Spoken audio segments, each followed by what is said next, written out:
Passamos a apresentar Diocese em Evangelização. A promessa de Deus é uma realidade que se encarna no mais profundo do nosso coração.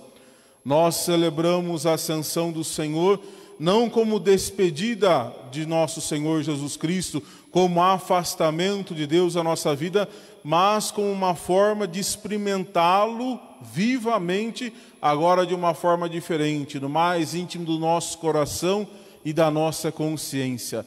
A promessa, a presença, a graça de Deus nunca nos abandona, mas sempre se faz presente na nossa vida. E aí nós entendemos o evangelho de hoje, ele é muito bonito, né?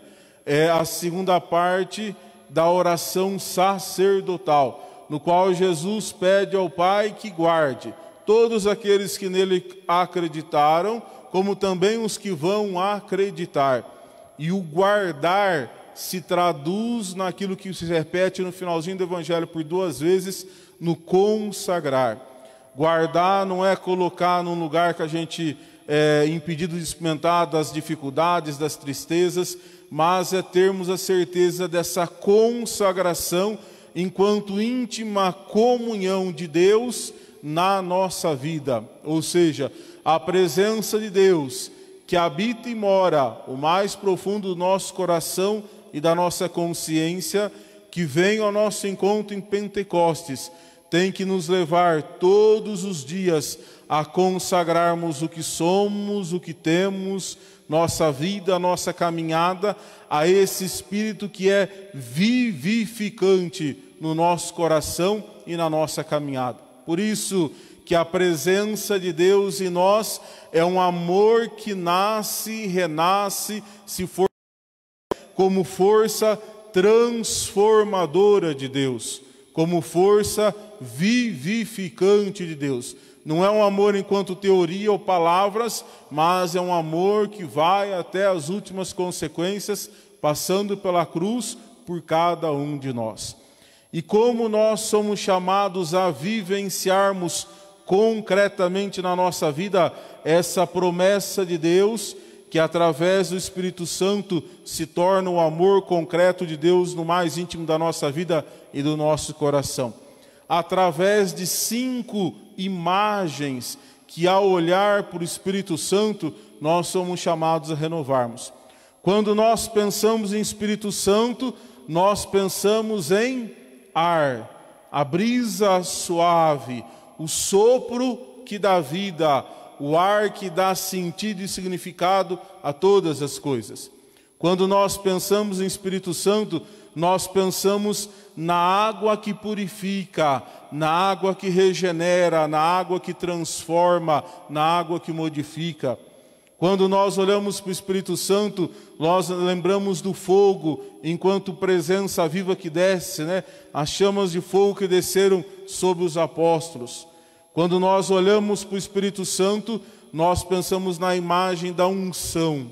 E por último, e não menos importante, o símbolo da pomba. E é muito bonito, a entrada da cidade tem a presença do Espírito Santo.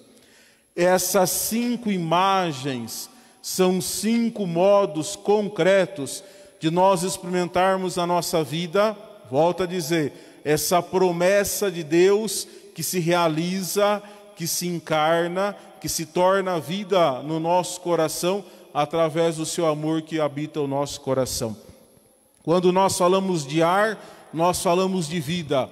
Falta o ar, acaba a vida. Falta o ar, tudo morre. Tendo ar, tudo caminha, tudo se transforma. Quando nós falamos nisso, nós somos chamados a olharmos para a dimensão do Espírito Santo e ver como nós, imagem viva dessa presença e dessa graça de Deus, estamos vivenciando esse dom de Deus, fazendo com que a vida se torne para as pessoas também instrumento de vida, instrumento de caridade, instrumento de presença, instrumento que constrói.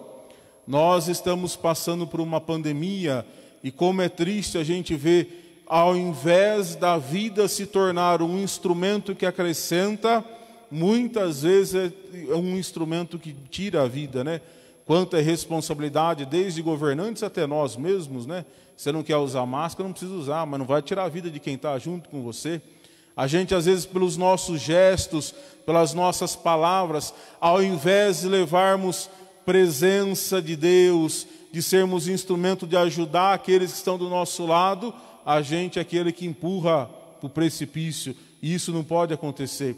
O amor de Deus, enquanto promessa viva do seu dom que habita o nosso coração, tem que nos levar a fazer com que a nossa vida se torne concretamente instrumento que ajude as pessoas, instrumento de esperança para as pessoas, não qualquer tipo de vida, mas uma vida de esperança. Então aquilo que nós falamos, aquilo que nós fazemos, tem que ser para promover a vida do outro, não para destruir a vida do outro. Claro que correção a gente tem que fazer, né? Corrigir aquilo que está errado, a gente tem que viver a nossa dimensão profética, mas a nossa atitude tem que ser de esperança, de promover, de ajudar, de estender a mão, de fazer com que o outro seja melhor e não simplesmente de atacar, de condenar, de descartar, mas de promover a vida. Segundo a imagem do Espírito Santo, é a imagem da água. Enquanto dom de Deus na nossa vida, e que nós somos chamados a vivermos no mundo, nós precisamos viver a dimensão da verdade. A água, quanto mais límpida, melhor ela é, né? A água, quanto mais suja, quanto mais mal cheirosa, menos faz bem para a gente até descarta. Assim tem que ser também a nossa vida. Quando nós falamos de verdade, nós falamos de fidelidade. A cada um de nós, Deus nos deu um dom, uma vocação, um projeto, um trabalho, uma família, e a verdade é o meio como nós nos comportamos diante dessa nossa realidade do concreto. Claro que a gente vai ter falha, como todo mundo tem falha. Nós vamos ter erro, como todo mundo tem erro. Mas a nossa atitude tem que ser atitude de verdade, de fidelidade. O esforço de cumprirmos, de vivenciarmos a vocação, o dom, a missão que Deus nos deu, vivendo e indo até as últimas consequências, né? Naquilo que nos cabe, nós vamos procurar fazer o melhor, o nosso esforço, a nossa dedicação. Quando nós olhamos a imagem do fogo, nós olhamos a imagem da sabedoria. O Espírito Santo na nossa vida tem que ser um dom de sabedoria. Sabedoria que transforma todas as coisas, que modifica todas as coisas, sempre à luz da palavra de Deus. Por isso que a palavra obediência para nós é tão cara, é tão importante, é tão especial. Ser obediente não é cumprir cegamente o que o outro fala, mas entender a vontade de Deus e vivenciá-la na nossa vida, partilhando do que somos e do que temos, com muita liberdade de coração. Isso é fundamental. Se a gente não é livre em Deus, a gente não consegue transformar as coisas, porque sempre a gente vai ter alguma coisa presa que nos impede de transformar, de modificar. O fogo renova, o fogo transforma, o fogo modifica. É a sabedoria que nos leva em todas as situações, descobrir o que é de Deus e vivenciar na nossa vida. E é muito simples, né? Tudo aquilo que é de Deus dá para nós um coração tranquilo e uma consciência serena. Pesou no coração, na consciência, não é de Deus. E nós sabemos quando pesa, né? Nós pode até querer justificar, mas que sabe, sabe. Quarta imagem, a partir do Espírito Santo, a imagem do óleo. O óleo simboliza a cura, o óleo simboliza a profundidade. O óleo tem que nos levar na nossa vida a sermos instrumento de transformação no coração das pessoas, instrumento de vida nova no coração das pessoas. E curar o coração do outro nada mais é do que a gente ser presença na vida do outro. Qual é a necessidade do outro? O que ele precisa? E diante daquilo que ele precisa, o que eu posso fazer? Simples. Contar uma historinha bem rápida para vocês que eu contei esse final de semana na liturgia. Quando eu era pároco lá em São José do Rio Pardo, o João Paulo já tinha saído de lá, nós fizemos uma construção na igreja, deu uma chuva muito forte, fez um estrago muito grande. Aí nós ficamos correndo atrás do engenheiro para ver o que precisava fazer. Cheguei em casa, o que o gordo faz para acalmar o coração? Pedir comida, né? Fui pedir um lanche. Aí quando veio, chegou uma mulher, tocou a campainha e falou assim: padre, eu vim trazer um bolo de chocolate para o senhor, porque eu sei que o senhor gosta. Aquele bolo de chocolate curou meu coração naquela noite, né? Tão angustiado, tão preocupado. Vocês entenderam? Fazer da nossa vida um instrumento que transforma a vida das pessoas. Não são grandes coisas que transformam o mundo. Pelo contrário, são os pequenos gestos de carinho, de amor, de atenção, de estar junto. É isso que transforma o coração.